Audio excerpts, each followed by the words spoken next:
ભાજપના કોર્પોરેટર મરાઠેનો આક્ષેપ શાહ પબ્લિસિટીવાળા કથામાં આગળ બેસવા પાસ માંગી બ્લેકમેલ કરતા હતા। શિવકથાના કાર્યક્રમમાં નિમ્ન કક્ષાનું રાજકારણ સપાટી પર આવ્યું છે। સ્થાયી સમિતિ અધ્યક્ષે હોર્ડિંગ્સની તારીખ ઘટાડી અગાઉના ઠરાવમાં સુધારો કર્યા બાદ શાહ પબ્લિસિટી દ્વારા હોર્ડિંગ ઉતારવા માંડ્યા છે। ટ્રાન્સપોર્ટ કમિટી ચેરમેન સોમનાથ મરાઠેએ કથાના હોર્ડિંગ લગાવવા ભલામણ કરી હતી। હવે ભક્તો સામે ખુલાસા કરવાની સ્થિતિમાં તેઓ ફિક્સમાં મુકાતા સ્થાયીના આવા ઠરાવથી ભારોભાર નારાજગી વ્યક્ત કરી છે। શાહ પબ્લિસિટીનું ધાર્મિક કાર્યક્રમ વિરોધી વલણની ટીકા કરી વિરોધ પ્રદર્શન કાર્યક્રમ યોજવાથી લઈ હાઈકમાન્ડને રજૂઆત કરનાર છે। ખરવાસા વિસ્તારમાં આયોજિત શિવકથાનું ખૂબ મોટું આયોજન કરવામાં આવ્યું હોય દેશભરમાંથી પ્રતિદિન લાખોની સંખ્યામાં કથા સાંભળવા માટે ભક્તો આવી રહ્યા છે। ત્યારે આયોજકો સાથે રાજકારણ જોડાયું હોય સોમનાથ મરાઠેના રાજકીય કદ વધતા જોઈને ભક્તો સવાલ કરી રહ્યા છે કે આ કાર્યક્રમ જોઈને કોના પેટમાં તેલ રેડાઈ રહ્યું છે, જેના કારણે હોર્ડિંગ્સ ઉતારી લેવા પડ્યા। પાલિકાની ટ્રાન્સપોર્ટ સમિતિના અધ્યક્ષ સોમનાથ મરાઠેએ કહ્યું હતું કે ખરવાસામાં સાંઈ લીલા ચેરિટેબલ ટ્રસ્ટ દ્વારા પ્રસિદ્ધ કથાકાર પ્રદીપ મિશ્રાની શિવકથાનું આયોજન કરવામાં આવ્યું હતું। પક્ષનું સારું દેખાય અને સંગઠન મજબૂત બને તે માટે સતત કથામાં સક્રિય હતો, જેને પગલે સ્થાયી સમિતિ દ્વારા શહેરમાં 80 જેટલા હોર્ડિંગ લગાવવાની મંજૂરી આપતો ઠરાવ કરવામાં આવ્યો હતો। ઠરાવ રદ કરવા મુદ્દે સ્થાયી સમિતિ દ્વારા મને કોઈપણ પ્રકારની જાણ કરવામાં આવી નથી, જે યોગ્ય નથી। ઠરાવ રદ થવાના કારણે ભક્તોની ધાર્મિક લાગણી દુભાય છે અને સમિતિ ચેરમેન તરીકે મારું પણ અપમાન થયું છે। આગામી દિવસોમાં હાઈકમાન્ડને રજૂઆત કરવામાં આવશે। સમિતિ અધ્યક્ષ તરીકે મારાથી કોઈ ભૂલ થઈ હોય તો હાઈકમાન્ડ કહેશે તો હું રાજીનામું આપવા પણ તૈયાર છું। શાહ પબ્લિસિટીવાળા કથામાં આગળ બેસવા માટે સતત પાસ માંગીને અમને બ્લેકમેલ કરતા હતા। તેમના વિરોધી વલણથી આગામી દિવસમાં તેમની સામે વિરોધ પ્રદર્શન કરાશે।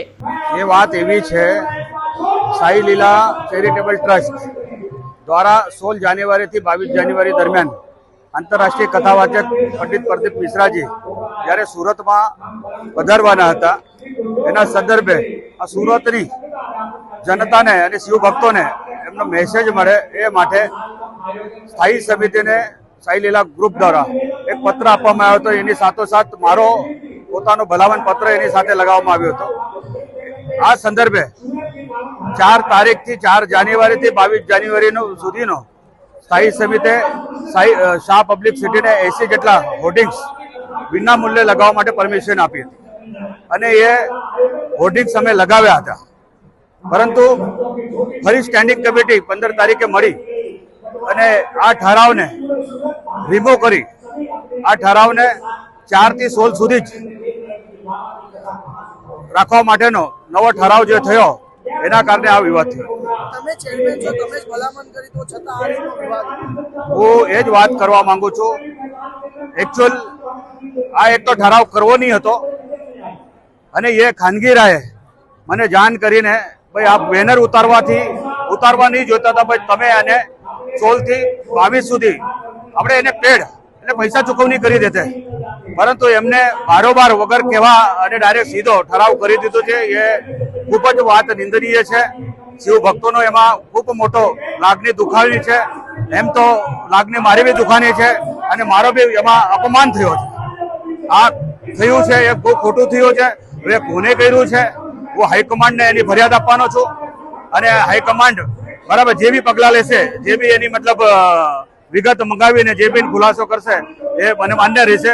પરંતુ જે આ સનાતન ધર્મનો આ હિન્દુ ધર્મને એકત્રિત કરવા માટે આંતરરાષ્ટ્રીય કથાવાચક પંડિત પ્રદીપ મિશ્રાજી જ્યારે ભારતના સૌથી મોટા કથાકાર, જેમાં લાખોની સંખ્યામાં એ ગ્રીન બુકમાં નામ લખી શકાય, વિશ્વની અંદર નામ લખી શકાય આવી આ કથા જ્યારે થઈ રહી છે અને વિશેષ આ ભારતની અંદર સૌથી મોટી આ શિવ મહાપુરાણ કથા જ્યારે 200 વીઘાની અંદર આ થઈ રહી છે, 200 વીઘા પાર્કિંગ, તો આટલો મોટો મહાકાય આ મહાશિવપુરાણ કથાને અમે છેલ્લા 2 મહિનાથી અમારા 80,000 રજીસ્ટર થયેલા સ્વયંસેવકો પોતાનો પસીનો એમાં ગાળી રહ્યા છે। આ ધર્મ માટે કામ કરે છે। અમે એમાં કોઈ રાજકારણ સાથે એનો કોઈ લેવું દેવું નથી, પરંતુ આ કેમ થયો આજ મને ખોટ લાગે છે।